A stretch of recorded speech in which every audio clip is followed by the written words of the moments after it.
नमस्कार दोस्तों, आपका हमारी YouTube चैनल धार्मिक कथाएं और कहानियाँ में स्वागत है। आज मैं आपको अमावस्या और पूर्णिमा दो बहनों की कथा सुनाऊंगी। अगर आपको यह कथा अच्छी लगे तो आप वीडियो को लाइक, सब्सक्राइब और शेयर जरूर कीजिएगा। एक राज्य में एक राजा और रानी रहते थे, जिनकी 4 संतानें थीं, 2 लड़के और 2 लड़की। एक लड़की का नाम पूर्णिमा तथा दूसरी लड़की का नाम अमावस्या था। पूर्णिमा घर के कामों में निपुण थी और घर का पूरा काम करती थी और भगवान की पूजा अर्चना भी किया करती थी। इसके अतिरिक्त वह गौ माता की सेवा भी किया करती थी। और उसकी दूसरी बहन अमावस्या ना ही घर का कोई काम करती थी, ना ही भगवान की पूजा अर्चना करती थी और ना ही गौ माता की सेवा करती थी। पूर्णिमा सर्वगुण संपन्न थी, फिर भी राजा और रानी अपने दोनों बेटों तथा पुत्री अमावस्या को ही प्यार किया करते थे और वह पूर्णिमा से प्यार नहीं करते थे, उसके साथ भेदभाव करते थे। राजा के चारों पुत्र और पुत्री धीरे धीरे बड़े हो रहे थे। जब वे बड़े हो गए, राजा ने अपने दोनों पुत्रों का विवाह योग्य कन्याओं के साथ करा दिया। इसके बाद रानी ने राजा से कहा कि अब दोनों पुत्री विवाह के योग्य हो गई हैं और इन दोनों का विवाह भी करा दो। लेकिन पुत्री अमावस्या का विवाह किसी बड़े खानदान में कराना और पूर्णिमा का विवाह किसी गरीब परिवार में करना, क्योंकि पूर्णिमा को केवल भगवान की पूजा पाठ करना ही पसंद है और गाय की सेवा करना पसंद है। अब रानी ने राजा को दोनों पुत्रियों का रिश्ता तय करने के लिए भेज दिया। राजा ने अपने पड़ोसी राज्य में जाकर वहाँ के राजा के पुत्र से अमावस्या का रिश्ता तय कर दिया और वहीं पास के गांव में जाकर एक गरीब परिवार के लड़के से पुत्री पूर्णिमा का रिश्ता भी तय कर दिया। यह सारी बात जाकर राजा ने अपनी रानी से बताया तो रानी यह सोचने लगी कि अब देखती हैं कि भगवान इसकी मदद कैसे करते हैं। यह बहुत ही पूजा पाठ करती है और भगवान में मग्न रहती है। पूर्णिमा का भाई और उसकी भाभी पूर्णिमा से बहुत प्यार करते थे, क्योंकि पूर्णिमा उनके घर के कामों में उनका साथ देती थी और कामों में उनका हाथ बटाती थी। और यही उनकी दूसरी बहन अमावस्या उन पर अपना रौब जमाती है और घर का कोई कार्य नहीं करती। कुछ समय बीत जाने के बाद दोनों पुत्रियों का विवाह हो जाता है। राजा और रानी विवाह के बाद अपनी दोनों पुत्रियों को विदा देते हैं। विदाई देते समय राजा और रानी पुत्री अमावस्या को बहुत सारा धन और दौलत देकर विदा करते हैं और पूर्णिमा को भी कुछ भी नहीं देते, खाली हाथ अपने घर से विदा करते हैं। इसके बाद दोनों बहनें अपने अपने ससुराल को चली जाती हैं। कुछ दिन बीत जाते हैं और एक दिन अमावस्या अपने घर पर शिव जी की कथा रखती है, जिसमें वह सभी गांव वालों को निमंत्रण देती है और अपनी बहन पूर्णिमा को नहीं बुलाती। जब गांव की सभी औरतें अमावस्या के यहाँ जाती हैं तो यह सब दृश्य पूर्णिमा अपने घर के दरवाजे के बाहर बैठकर देख रही होती है। तब वहाँ से गुजर रही औरतें पूर्णिमा से कहती हैं कि तुम्हारी बहन के यहाँ शिव जी की कथा रखी है, क्या तुम नहीं चलोगी? पूर्णिमा ने कहा, मुझे निमंत्रण नहीं आया है, मैं नहीं जा सकती। तभी सभी गांव की औरतों ने पूर्णिमा से कहा, बुलाया नहीं तो क्या हुआ, भगवान शिव की कथा है, तुम हमारे साथ चलो। गांव की सभी औरतों की बात मानकर पूर्णिमा भी उनके साथ भगवान शिव की कथा में अमावस्या के घर चली जाती है। जब अमावस्या की नज़र पूर्णिमा पर पड़ती है तो वह कहती है कि तुम यहाँ कैसे चली आई, मैंने तो तुम्हें बुलाया नहीं था। खैर कोई बात नहीं, अब तुम आ ही गई हो तो चुपचाप बैठी रहना। और यह कहते हुए अमावस्या ने पूर्णिमा की गरीबी का भी मजाक उड़ाया। पूर्णिमा की आंखों में आंसू आ गए और रोते रोते मन ही मन में पूर्णिमा भगवान शिव से विनती करती है, हे भगवान, क्या पूजा पाठ करना गलत है? गौ माता की सेवा करना गलत है? आखिर मेरी क्या गलती है? आप मुझ पर अपनी कृपा दृष्टि कब बनाएंगे? पूर्णिमा बार बार भगवान शिव से यही कहती रहती है। इतने में शिव कथा पूरी हो जाती है और अमावस्या भगवान का प्रसाद बांटने लगती है। वह सभी लोगों को प्रसाद देती है, लेकिन पूर्णिमा को वह प्रसाद नहीं देती। पूर्णिमा बिना प्रसाद के ही अपने घर को लौट जाती है। रास्ते में वह यह सोचती हुई चलती है कि यदि बच्चे उससे कथा का प्रसाद मांगेंगे तो वह उन्हें क्या जवाब देगी। उसने सोचा था कि वह अपने मायके अपने भाई और भाभी के यहाँ जाएगी और वहाँ से जाते हुए बच्चों के लिए कुछ लेकर आएगी। ऐसा सोचते हुए वह अपने घर वापस लौट आई। घर वापस लौटकर आने के बाद वह अपने पति और बच्चों से कहती है कि वह अपने मायके जा रही है। पति ने कहा ठीक है, और कुछ समय के बाद पूर्णिमा अपने मायके के लिए रवाना हो गई। चलते चलते रास्ते में एक चबूतरा आया जिस पर तुलसी का पौधा लगा था। उस चबूतरे पर एक बूढ़ी अम्मा बैठी हुई थी। वह कोई और नहीं, साक्षात तुलसी माँ थी। उस बूढ़ी माता ने पूर्णिमा से कहा, बिटिया, तुम कौन हो और कहाँ जा रही हो? पूर्णिमा अपना परिचय देती है।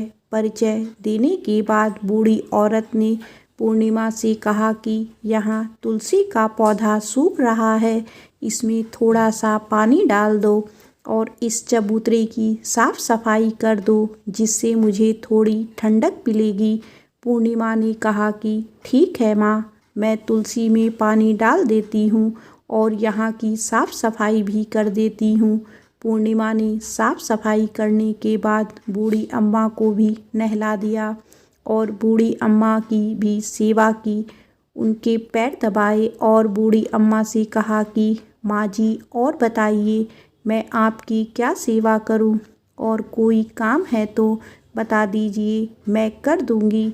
बूढ़ी अम्मा ने कहा, कुछ नहीं, अब तुम जाओ और वापस आते समय मुझसे मिलते हुए जाना। पूर्णिमा ने बूढ़ी अम्मा से कहा, ठीक है अम्मा जी, मैं जाती हूँ, वापस आते वक्त आपसे मिलते हुए जाऊंगी। कुछ समय आगे चलने के बाद एक शिव मंदिर आया। वहाँ पर उसे एक बूढ़े बाबा मिले जो मंदिर के बाहर बैठे हुए थे। वह कोई और नहीं, साक्षात भोलेनाथ थे। उन्होंने पूर्णिमा से कहा कि कहाँ जा रही हो बेटी, तुम कौन हो? तब पूर्णिमा ने अपना परिचय दिया। फिर उस बूढ़े बाबा ने पूर्णिमा से कहा, इस चबूतरे की और इस मंदिर की सफाई कर दो।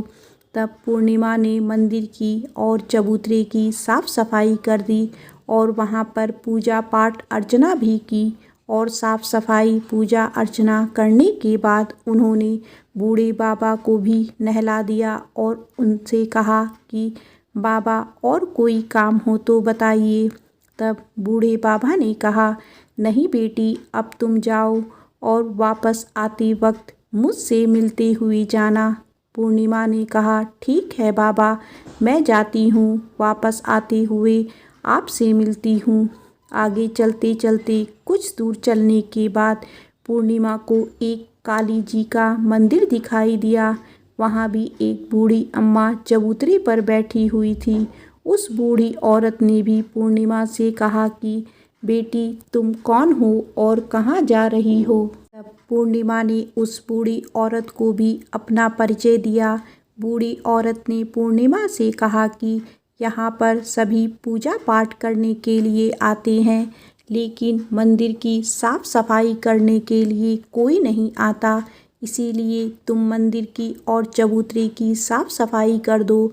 पूर्णिमा ने कहा, ठीक है माताजी, और पूर्णिमा मंदिर की और चबूतरे की साफ सफाई कर देती है और पूजा पाठ भी करती है और माताजी का श्रृंगार कर देती है और उस बूढ़ी अम्मा को भी नहला देती है और बूढ़ी अम्मा के पैर दबाती है और कहती है कि सभी काम हो गया है माँ जी, और कोई काम हो तो बताइए। बूढ़ी अम्मा कहती है कि नहीं बेटी, तुम जाओ, लेकिन वापस आते वक्त मुझसे मिलते हुए जाना। पूर्णिमा कहती है ठीक है, और वह आगे चली जाती है। आगे चलते चलते एक नदी आती है। वहाँ पर भी एक बूढ़ी अम्मा बैठी रहती है और वह कहती है कि बेटी, तुम कौन हो और कहाँ से आई हो।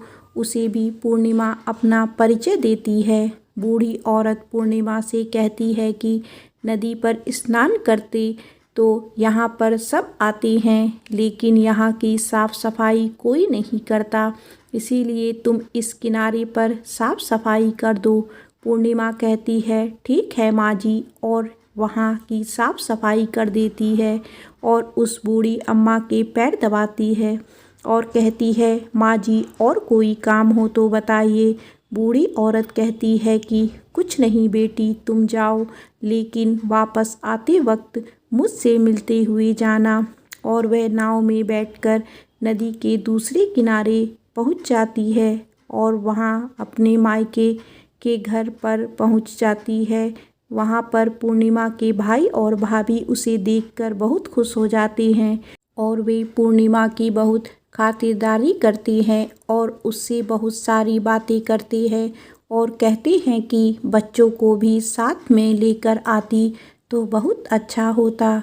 कुछ समय के बाद पूर्णिमा ने वापस अपने ससुराल जाने को कहा तो उसकी भाभी ने उसके लिए एक साड़ी दी और थैलों में बच्चों के लिए कपड़े और खाने पीने की कुछ चीज़ें रख दी और कहा कि तुम बहुत दिनों के बाद आई हो। और पूर्णिमा की भाभी ने यह थैला पूर्णिमा के हाथ में दे दिया और कहा कि जाओ और जल्दी वापस आना। इसके बाद पूर्णिमा वहाँ से अपने ससुराल के लिए रवाना हो गई और उसी नदी के किनारे पहुंची और नाव में बैठकर दूसरे किनारे पर उतर गई। वहां पर उतरने के बाद उसे वही बूढ़ी अम्मा मिली जो साक्षात गंगा मैया थी। उस बूढ़ी अम्मा ने पूर्णिमा को एक थैला दिया और कहा कि इसे तुम अपने घर जाकर ही खोलना। अब पूर्णिमा के पास बहुत थैले हो गए थे। उन्हें लेकर पूर्णिमा वहां से रवाना हुई। आगे कुछ दूर चलने पर काली माँ का मंदिर आया। वहाँ पर काली माँ बूढ़ी माँ के रूप में विराजमान थी।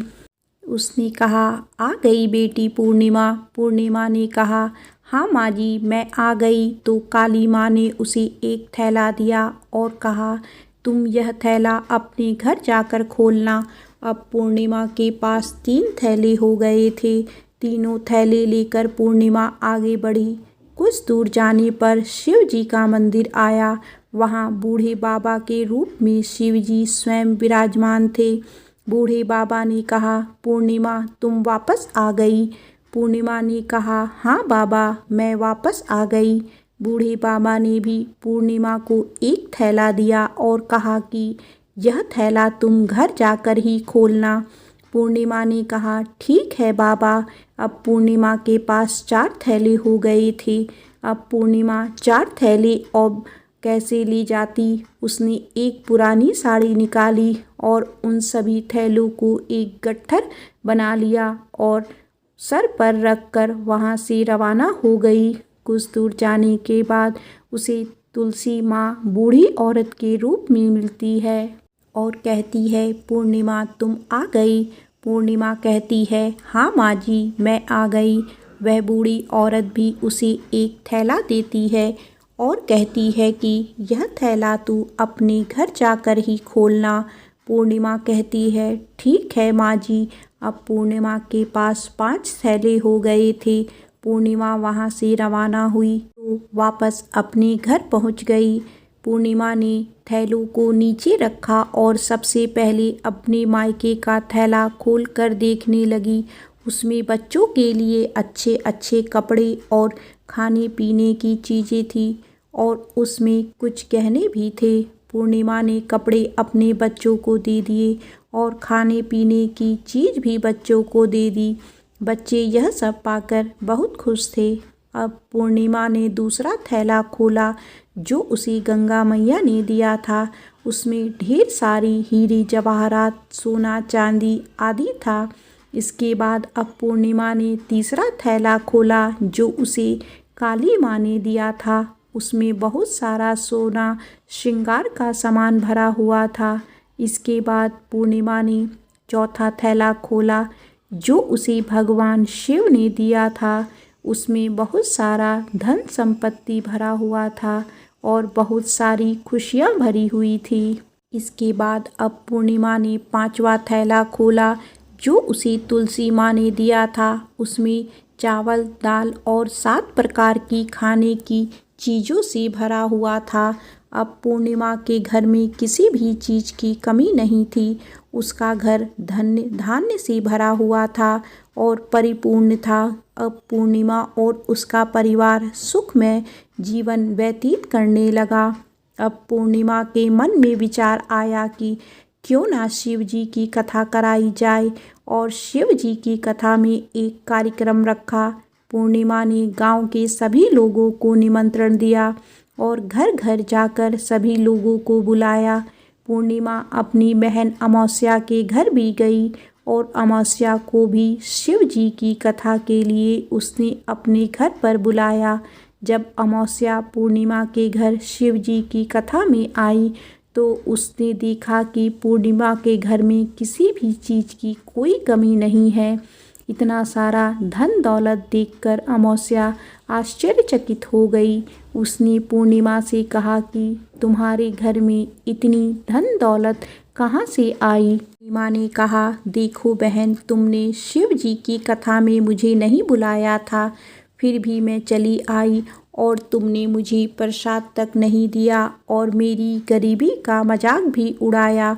उसके बाद मैं अपने घर आ गई और घर आती हुई मन ही मन सोच रही थी कि अपने मायके जाऊंगी और मैं अपने मायके चली गई और जो कुछ घटना इस बीच हुई वह सभी घटना अपनी बहन अमावस्या को बताती है। तो अमावस्या कहती है कि तुम भी मुझे प्रसाद मत दो और मुझे डांट लो, लेकिन पूर्णिमा ने कहा कि यह तो भगवान का प्रसाद है, मैं तो सबको दूंगी और तुम्हें भी दूंगी। फिर भी अमावस्या ने प्रसाद नहीं लिया और वह सीधे अपने घर चली गई। घर जाकर अपने बच्चों से कहकर वह अपने मायके जाने के लिए तैयार हो गई और मायके के लिए निकल गई। उसे भी रास्ते में चलते चलते तुलसी माँ मिली जो चबूतरे पर बूढ़ी माँ के रूप में बैठी हुई थी। बूढ़ी माँ ने अमावस्या से कहा कि बेटी, कौन हो तुम और कहाँ जा रही हो? अमावस्या ने अपना परिचय दिया। बूढ़ी माँ ने कहा, बेटी, यह तुलसी का पौधा सूख रहा है, इसमें थोड़ा सा पानी डाल दो और इस चबूतरे की साफ सफाई कर दो। इस पर अमावस्या ने कहा, बुढ़िया, तुझे दिखाई नहीं दे रहा कि मैंने इतनी महंगी साड़ी पहन रखी है, यह गंदी हो जाएगी। ऐसा कहकर वह वहाँ से आगे चली गई। आगे जाने पर उसे भगवान शिव मिले जिन्हें भी उसने ऐसा ही कहा। उसके बाद आगे जाने पर उसे काली माँ मिली जिससे भी उसने यही सारी बातें कही। आगे जाने पर उसे गंगा माँ मिली जिसे भी उसने यही सब कहा और आगे चली गई। इसके बाद अमावस्या जब नाव में बैठने लगी तो उस नाव में फूलों की जगह कांटे भरे थे जो उसके पैरों में चुभ रहे थे। किनारे पर उतरकर वह अपने मायके चली गई। तब वहाँ उसे उसकी भाभी ने तथा भाइयों ने देखा तो मन ही मन में कहने लगे कि काम की ना काज की, 2.5 मन अनाज की। अब आ ही गई हो तो ठीक है। पूर्णिमा तो हमारे कामों में हाथ बटाती थी, यह कोई काम करेगी तो नहीं। अब उन्होंने खाना बनाया और खा पी कर सभी सो गए। अमावस्या जब सुबह उठी और अपनी भाभियों से कहा कि मैं अपने ससुराल जा रही हूँ। उन्होंने कहा कि ठीक है, जाओ। अमावस्या बोली, पूर्णिमा को तो तुमने एक थैला दिया था और मुझे भी कुछ नहीं दोगी क्या? भाई और भाभी ने कहा कि तुम घर जाओ, थैले तुम्हारे घर पहुँच जाएगा। फिर अमावस्या वहाँ से निकल गई और नदी के किनारे पर पहुँची। वहाँ गंगा मैया बूढ़ी औरत का रूप धारण करके बैठी हुई थी। बूढ़ी माँ ने कहा, आ गई बेटी? तो उसने कहा, हाँ मैं आ गई। अमावस्या ने कहा, तुमने पूर्णिमा को एक थैला दिया था और मुझे नहीं दोगी क्या? बूढ़ी अम्मा ने कहा, तुम घर जाओ, थैले तुम्हारे घर पहुंच जाएगा। इसके बाद आगे जाने पर उसे काली मैया मिली। उसने भी अमावस्या को यही कहा। उसके बाद आगे जाने पर उसे शिव भगवान मिले। उन्होंने भी अमावस्या को यही कहा। इसके बाद आगे जाने पर उसे तुलसी माँ मिली और उसने भी अमावस्या से यही कहा, तुम घर जाओ, थैले तुम्हारे घर पहुंच जाएगा। अमावस्या अपने घर पहुंच गई है। आंगन में देखा तो वहां पर 5 थैले पड़े हुए थे। अमावस्या ने मन ही मन सोचा कि अब तो मेरे पास बहुत सारी धन और दौलत आ जाएगी। जल्दी जल्दी उसने सभी थैलों को खोला। किसी में मिट्टी थी तो किसी में पत्थर, किसी में कंकर और किसी में कोयला। उसके मायके से भी कुछ नहीं मिला था। उसे मायके से भी कुछ नहीं मिला था। इन थैलों में कुछ भी नहीं था। अमावस्या दौड़ती हुई पूर्णिमा के घर गई और कहती है कि तुम्हें तो इतना सब कुछ मिला, मुझे तो कुछ नहीं मिला, आखिर क्यों? तो पूर्णिमा कहती है कि जब मैं मायके जाती हूँ तो अपनी भाभीयों के साथ उनके कामों में हाथ बटाती हूँ, उनके साथ मिलकर काम करती हूँ, लेकिन तुम ऐसा कुछ नहीं करती, उनकी इज्जत भी नहीं करती, इसीलिए वह तुम्हें भला क्या देंगे। इसके बाद तुमने गंगा मैया को ठुकरा दिया और काली माँ को भी ठुकरा दिया और भगवान शिव को भी तुमने ठुकरा दिया, इसीलिए उन्होंने भी तुम्हें कुछ नहीं दिया। अमावस्या कहती है कि बहन तुम मुझे माफ़ कर दो, मैंने तुम पर हमेशा अत्याचार किया है, मुझे कुछ नहीं मिला तो कोई बात नहीं, मैं भी भगवान की भक्ति करूँगी और सब कुछ प्राप्त कर लूँगी, मुझे इन सब चीज़ों का रहस्य बताओ। तो पूर्णिमा ने कहा कि तुम 3 सूत का ज्ञान ले लो और उसकी कथा करना। पहले सूत में दया मांगना और दूसरे सूत में कथा मांगना और तीसरे सूत में 108 बार ओम नमः शिवाय का जाप करना। बहन भगवान ने यह सूत दिए हैं, इनको अपने हृदय में बसा लेना। मैंने भी यह 3 सूत अपने जीवन में अपनाए थे और सच्चे मन से भगवान की भक्ति पूजा पाठ की थी। फिर भगवान ने मुझे यह सब कुछ दिया और तुम्हारे पास जो कुछ भी था सब खत्म हो गया। इसके बाद अमावस्या अपने घर गई और भगवान की पूजा पाठ करने लगी। भगवान शिव से उसने माफ़ी मांगी और गौ माता की सेवा भी की और दूसरों की मदद भी करने लगी। प्रेम से बोलो हर हर महादेव।